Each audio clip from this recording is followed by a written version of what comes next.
जय श्री राम। स्वागत है आप सभी का एक बार फिर से मेरे YouTube चैनल पर। मैं पंडित आशीष शर्मा लेकर आया हूँ जुलाई महीने का मासिक राशिफल।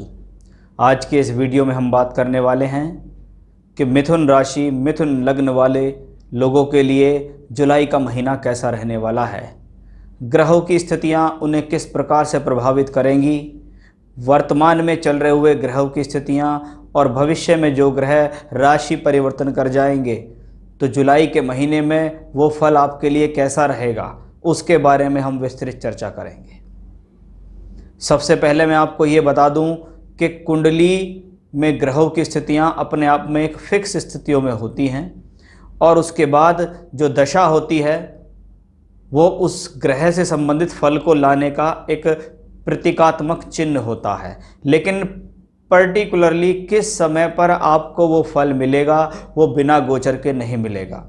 यानी कुंडली 3 चीज़ों पर आधारित है। फल प्रॉमिस है या नहीं, दशा कब आएगी, गोचर आखिर पर्टिकुलर कौन सा समय होगा जिसमें वो फ़ायदा होगा।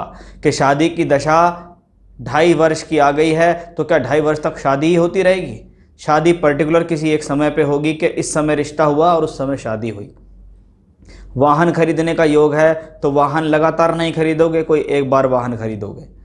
तो उसी चीज़ को लाता है गोचर, क्योंकि गोचर का काम है संदेशवाहक का।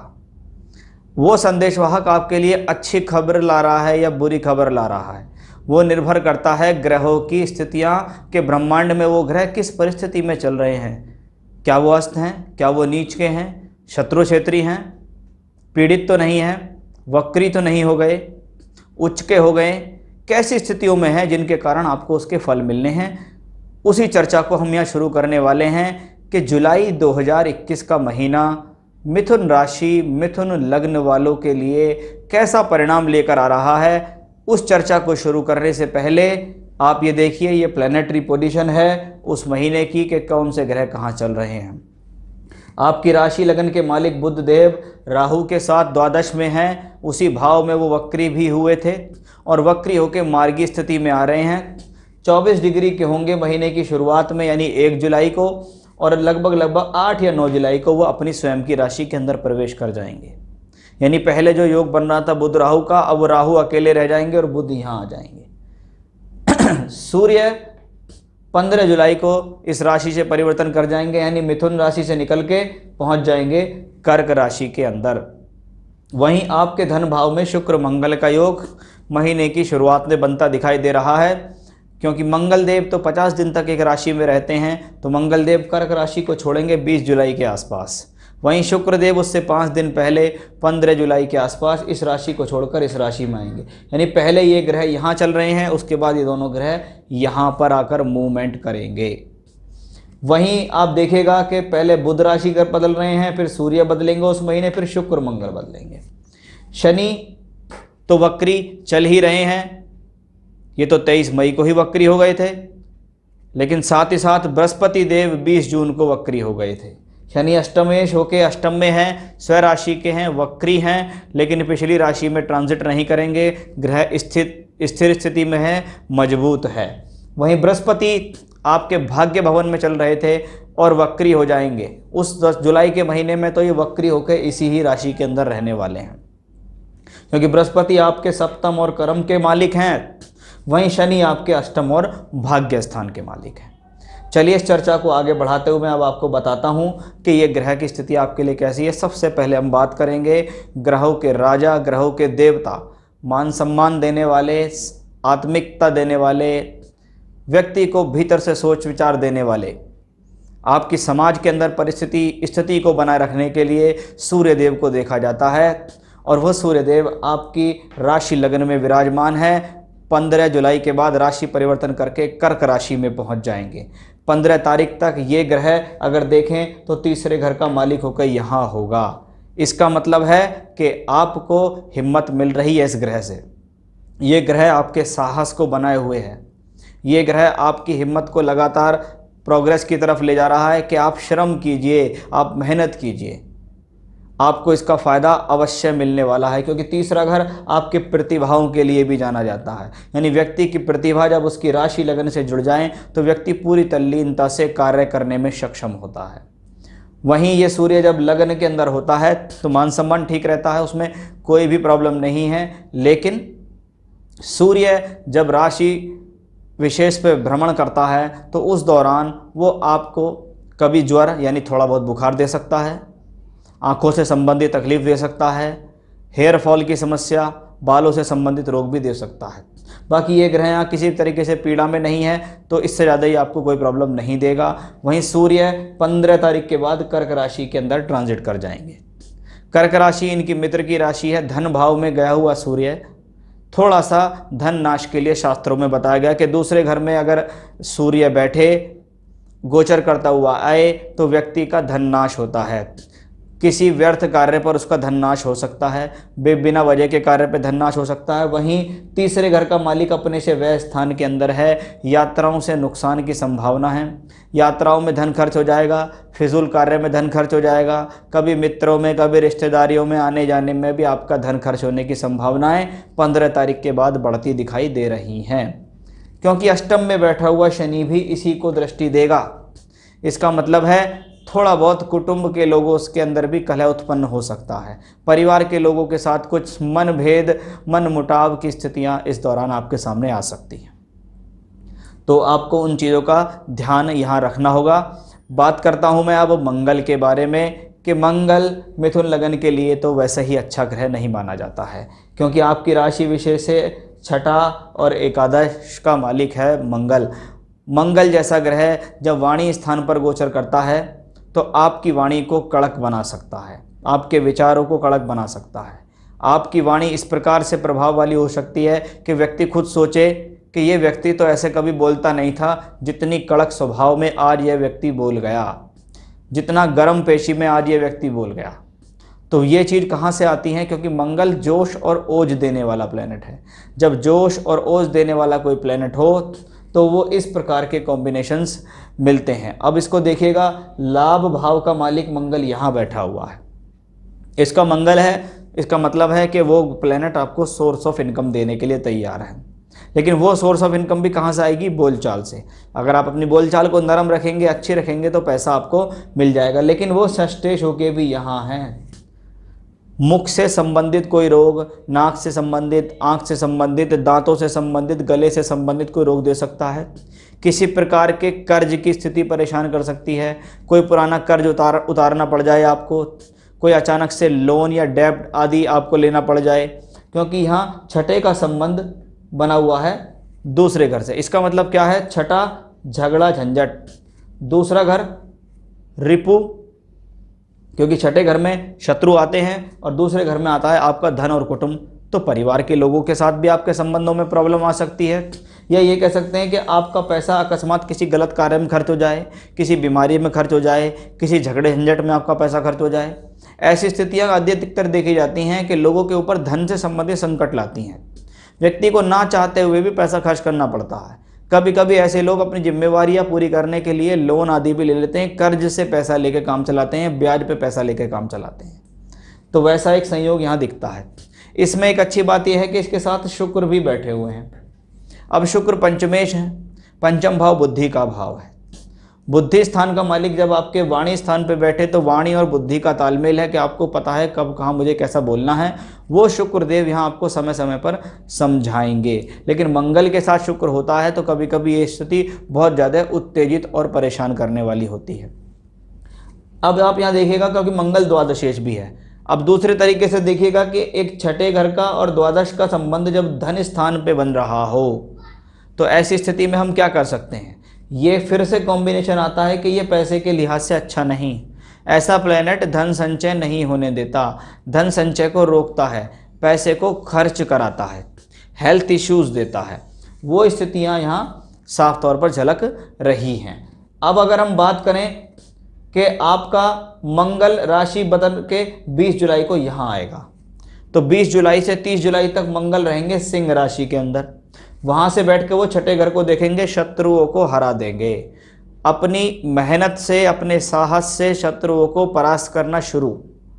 अपनी समस्याओं पर विजय पाना शुरू, समस्याओं का हल निकालना शुरू। वहाँ से बैठकर देखेंगे भाग्य स्थान को, मेहनत से भाग्य को जगाओगे, मेहनत से कर्म करोगे, कर्म करते हुए आप आगे बढ़ोगे। वहीं शुक्र भी इसी राशि के अंदर आ जाएंगे धीरे धीरे, यानी आप इसको देखिएगा कि शुक्र अब पंचमेश होके यहाँ बैठे हुए हैं। पढ़ाई हो रही है, पढ़ाई में दिमाग लग रहा है, पढ़ाई के लिए आप सोच रहे हैं कोई ऑनलाइन कोर्स ही ज्वाइन कर लूँ, कोई ऑनलाइन सेवा लेनी शुरू कर दूं, क्योंकि देश के हालात तो ज़्यादा अच्छे हैं नहीं, तो अच्छी बात यह है कि घर बैठे पढ़ लूँ तो ज़्यादा अच्छा रहेगा। किसी मित्र के सहयोग से पढ़ सकते हैं। कभी कभी ऐसी स्थितियाँ, क्योंकि मंगल षष्ठेश हैं और शुक्र द्वादशेश होकर यहाँ तीसरे घर में बैठे हुए हैं, तो आपको ना चाहते हुए भी अपने घर को छोड़कर किसी दूसरे स्थान पर जाना पड़ सकता है। हो सकता है पढ़ाई के लिए आपके कॉलेज वालों का कॉल आए कि कॉलेज फिर से खुल रहे हैं, लेकिन मन में आपके भय है कि प्रॉब्लम इतनी बड़ी चल रही है, उसका क्या होगा। अगर आपको कोई संतान है तो संतान से मतभेद होना भी इस दौरान बनता दिखाई दे रहा है, क्योंकि यहाँ से बैठकर मंगल शुक्र जब अष्टम भाव पर दृष्टि देते हैं और अष्टम में बैठा हुआ शनि इसको दृष्टि दे रहा हो, तो ये अड़चनों का भाव है। अष्टम भाव कोई बहुत अच्छा भाव नहीं माना जाता। और वहाँ से बैठकर एक स्वभाव में अशुभ ग्रह जब उसको देखे, मंगल शनि आमने सामने हों, तो जिह्वा पर कंट्रोल रखें, वाणी पर कंट्रोल रखें, बोलचाल पर संयम रखें। पैसे का नुकसान हो सकता है, धन कहाँ कैसे खर्च करना है, बड़ा सोच विचार के धन खर्च करिएगा आप। अकस्मात धन खर्च के योग भी आपको बनेंगे, तो आपको संतुलन बनाना है कि मुझे अपने पैसे का इन्वेस्टमेंट बेकार नहीं करना। जहाँ काम बिना पैसे के होता है वहाँ काम बिना पैसे के चलाना पड़ेगा। बाद में मंगल की सिचुएशन कुछ सुधरेगी, शुक्र की भी सुधरेगी, और इस मंगल शुक्र के योग को फिर देंगे बृहस्पति देव दृष्टि। यानी जैसे ही 20 जुलाई चली जाएगी तो स्थितियां आपके अनुकूल होनी शुरू हो जाएंगी, आपके लिए बढ़िया होनी शुरू हो जाएंगी, क्योंकि शुक्र और मंगल दोनों यहाँ पे जो बैठे हुए हैं उनको बृहस्पति दृष्टि देनी शुरू कर देगा। ये बृहस्पति आपके व्यापार भाव और सप्तम भाव का मालिक है और एक नेचुरल शुभ ग्रह है, धन कारक ग्रह है, यानी आपके लिए अच्छा होगा। यहाँ से बैठ के संतान भाव के स्वामी और शुक्र दोनों को वो ग्रह दृष्टि देगा, तो उस हिसाब से ये कॉम्बिनेशन अच्छा है। अब बात करते हैं बुध राहु का संयोग जो द्वादश में बन रहा है। बुध आपकी राशि विशेष के मालिक हैं और चतुर्थेश भी हैं। मन के अंदर हलचल है, मन के अंदर बेचैनी परेशानी है, हेल्थ को लेकर चिंता आपको हो सकती है, क्योंकि बुध यहाँ वक्री भी हुए तो राहु उसके साथ हैं। लेकिन 8-9 जुलाई के बाद आप देखिएगा कि ये जो बुध है यहाँ से निकल के यहाँ आ जाएंगे, यानी स्वयं राशि में प्रवेश कर जाएंगे। अब लगन का मालिक, राशि का मालिक अपनी राशि में हो, मान सम्मान में वृद्धि, आत्मसम्मान में वृद्धि, आपका कॉन्फिडेंस लेवल बढ़ेगा कि नहीं मुझे परिस्थिति से लड़ना है, उसका सामना करना है और जीतना है। उस लिहाज से बेहतर है। घर परिवार का सुख सहयोग मिलेगा। हो सकता है आप कोई भूमि परचेज कर लें, कोई वाहन परचेज कर लें, घर के अंदर कुछ अच्छा काम करा लें, वैसा भी सुख सहयोग या बनता दिखाई दे रहा है। जनता से, लोगों के बीच में बैठकर भी आपको सुख सहयोग मिलेगा। यानी 8 या 9 तारीख के बाद स्थितियां जब बुध की बदलेंगी तो वो आपके लिए बेहतर हो जाएंगी, क्योंकि कुछ समय के लिए सूर्य के साथ रहेंगे तो सूर्य आदित्य योग बनाते हुए चलेंगे, मेहनत के बल पर आप आगे बढ़ेंगे। राहु क्योंकि यहाँ शुक्र की राशि में है और शुरुआत में शुक्र धन भाव में होगा, बाद में यहाँ होगा, यानी सोर्स ऑफ इनकम तो दे रहा है, लेकिन राहु द्वादश में बैठ के उसका राशि यहाँ है तो खर्च भी लगातार है। धन संचय को लेकर परेशान हो कि यार पैसा तो आया लेकिन पैसा जुड़ नहीं रहा, पैसा टिक नहीं रहा हमारे पास, हम क्या करें, हम पैसे को लेकर परेशान हो रहे हैं। तो वैसी स्थितियाँ एक है। अब बात करता हूँ मैं शनिदेव की, कि शनिदेव आपकी राशि विशेष से अष्टम में गोचर कर रहे हैं। अष्टमेश अष्टम में हो अच्छा है, कोई भी ग्रह अपने भाव के अंदर हो अच्छा होता है। अड़चनों को देगा लेकिन उसको सॉल्व करेगा, आपको हिम्मत बनाएगा, अचानक से आपको फायदा दे सकता है। अचानक से आपके सामने कोई घटना ऐसी घट सकती है जो आपके लिए लाभकारी हो कि भाई इसका मुझे बहुत समय से इंतजार था। अब आप एक योग देखिएगा कि आपके बृहस्पति, शनि और मंगल अपनी दृष्टि से पंचम भाव को देख रहे हैं। पंचम भाव बुद्धि का भाव है। आप अपनी बुद्धि और योजनाओं को कार्य कर रहे हैं, योजनाएं बना रहे हैं और उनसे आपको फायदा मिल जाएगा। लेकिन सिर्फ यहाँ अच्छी बात यह है कि भाई एक ग्रह अष्टम का मालिक है, एक ग्रह षष्टम का मालिक है, यानी छठे और आठवें के मालिक जब पंचम से संबंध बनाएं तो व्यक्ति को जुए से, सट्टे से, लॉटरी से, शेयर मार्केट से, शॉर्टकट से, जल्दी से पैसा कमाने के चक्कर में नहीं पड़ना चाहिए। ये ग्रह इसी तरीके से आपको उतावला कर सकते हैं कि भाई झटके से पैसा मिल जाए तो बहुत लाभ हो जाए, कोई शॉर्टकट्स अपना लूँ उससे मुझे फ़ायदा मिल जाए, क्योंकि बुद्धि भ्रष्ट भी कर सकता है ऐसा प्लैनेट जब अशुभ ग्रहों का संबंध एक अष्टमेश और एक षष्ठेश हो। बृहस्पति ही एकमात्र ग्रह ऐसे हैं जो यहाँ से बैठकर इस चीज़ को सेव कर रहे हैं। तो थोड़ा आपको शॉर्टकट से बचना है। समय टिपिकल है, लेकिन धीरे धीरे गोचर की स्थितियाँ अच्छी होंगी। जैसे बुध अच्छे हो रहे हैं, ऐसे शुक्र भी स्वराशि के हो जाएंगे, सूर्य भी स्वराशि के हो जाएंगे, मंगल भी षष्ठम में आ जाएंगे। तो ये स्थिति आगे आपके लिए चलेंगी, लेकिन थोड़ा सा भी संभल कर चलने की आपको ज़रूरत है। बृहस्पति के बारे में बात करते हैं। बृहस्पति भाग्य स्थान में बैठा हुआ शुभ ग्रह जब भी कोई हो वो आपके भाग्य में वृद्धि करता है, लेकिन भाग्य की वृद्धि के लिए उतावला नहीं होना है। उतावलापन मैं इसलिए कह रहा हूं क्योंकि आपके नीच के मंगल की दृष्टि, अष्टम दृष्टि आपके भाग्य स्थान बृहस्पति पे आ रही है। अच्छा खासा व्यक्ति भी विवेक को भूल सकता है, अच्छा खासा व्यक्ति भी समझदारी से को भूल सकता है। एक बात तो ये हो गई। दूसरी, सप्तमेश है, पत्नी का सुख सहयोग दिला सकता है, पत्नी से फायदा दिला सकता है, पत्नी आपके कार्य में फायदा दे सकती है। दशमेश है, किसी प्रकार की पब्लिक इमेज से संबंधित कोई कार्य, कोई काम मिलना, नौकरी के लिए प्रयास कर रहे हैं तो नौकरी मिलना, वैसा भी ये कॉम्बिनेशन है। इसको मैं खराब नहीं कहता, क्योंकि अच्छी बात यह है यहाँ से बैठ के बृहस्पति आपके राशि लगन को दृष्टि दे रहा है। जब राशि लगन से कोई संबंध बनाए और वो भी शुभ ग्रह हो, यानी आपके मान सम्मान को डगमगाने नहीं देगा।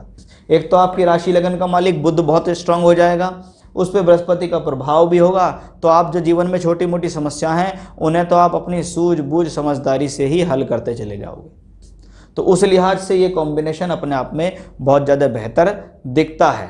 बृहस्पति भले ही वक्री होगा, लेकिन मैं इस वक्री ग्रह को खराब नहीं मानता। एक तो ये भाग्य भवन में वक्री हुआ है, अपने आप में शक्तिशाली है क्योंकि सूर्य की आभाओं से दूर है, तो वक्री ग्रह से कभी घबराना नहीं चाहिए।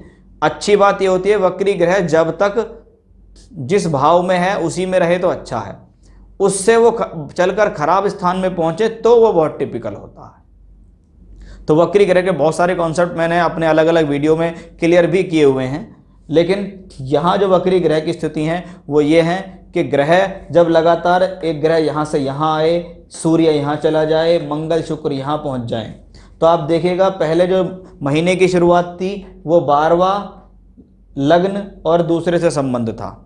जब ग्रह 12वें में बैठेगा तो छठे से संबंध बनाएगा, जब ग्रह दूसरे में बैठेगा तो अष्टम से संबंध बनाएगा। लेकिन बाद में ये संबंध क्या बनेगा, 1 का, 2 का और 3 का, यानी यहाँ से बैठ के सप्तम से संबंध, यहाँ से बैठ के अष्टम से संबंध और यहाँ से भाग्य से, यानी एक भाव की बढ़ोतरी हो गई। क्यों, इसमें भाग्य भाव जुड़ गया। यानी महीने की शुरुआत कुछ और कह रही है और महीने का अंत कुछ और कह रहा है। यानी शुरुआत में प्रॉब्लम दिख रही है, बाद में स्थितियां सॉल्व होती दिखाई दे रही हैं, और यही प्लैनेटरी मूवमेंट कहलाती है। यही गोचर होता है कि गोचर अच्छा भी आ रहा है, गोचर खराब भी आ रहा है। एक तरफ आपको रोग दे रहा है, दूसरी तरफ आपको सोर्स ऑफ इनकम दे रहा है। एक तरफ आपको परेशानी दे रहा है, दूसरी तरफ आपकी परेशानी को सॉल्व भी कर रहा है। तो उस लिहाज से ये जुलाई का महीना आप लोगों के लिए रहने वाला है, जिसके बारे में मैंने आपसे यहाँ विस्तृत रूप से चर्चा की है कि कौन सा ग्रह आपको कैसे परिणाम देने वाला है। तो ये था मैं आज का विषय। फिर से नए विषय के साथ आपके सामने मैं हाजिर होऊंगा। तब तक के लिए बने रहिएगा मेरे साथ। जय श्री राम।